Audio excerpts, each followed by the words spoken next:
এই সময়ে দেশের বিভিন্ন স্থানে জঙ্গি হামলার প্রেক্ষিতে ঝিনাইদহে বসানো হচ্ছে সিসিটিভি ক্যামেরা।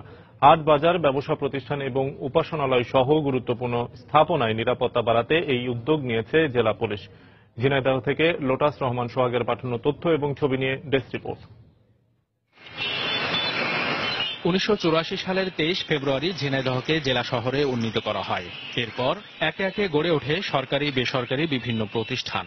তবে সম্প্রতি মন্দিরে পুরোহিত ও সেবায়েত সহ 4 জনকে হত্যার পর নিরাপত্তার বিষয়টি উঠে আসে। জেলা পুলিশের উদ্যোগে বিভিন্ন মহলের সঙ্গে আলাপ আলোচনার পর শহরে সিসিটিভি ক্যামেরা বসানোর সিদ্ধান্ত নেওয়া হয়। বর্তমানে গুরুত্বপূর্ণ বেশ কিছু ব্যবসা প্রতিষ্ঠান, মন্দির ও গির্জাতে বসানো হয়েছে 100-এরও বেশি সিসিটিভি ক্যামেরা। এতে সন্তোষ প্রকাশ করেছেন সব শ্রেণী পেশার মানুষ। সিসি ক্যামেরা লাগানোর পরের থেকে আমাদের একটু ভয় ভীতি লাগছে না।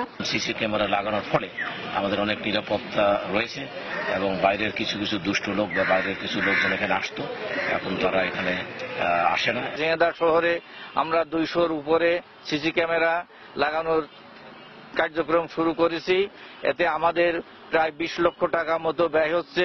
জেলা সদর ছাড়াও বাকি 5টি উপজেলাতে সিসিটিভি ক্যামেরা স্থাপনের কাজ চলছে বলে জানান জেলা পুলিশের শীর্ষ কর্মকর্তা। এই জেলার আরো 5টি থানা আমরা সিসি ক্যামেরা লাগানোর উদ্যোগ নিয়েছি।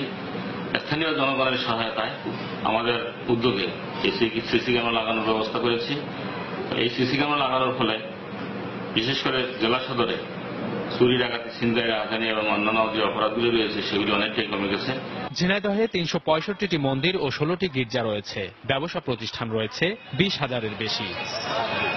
সময় সংবাদ, ঝিনাইদহ।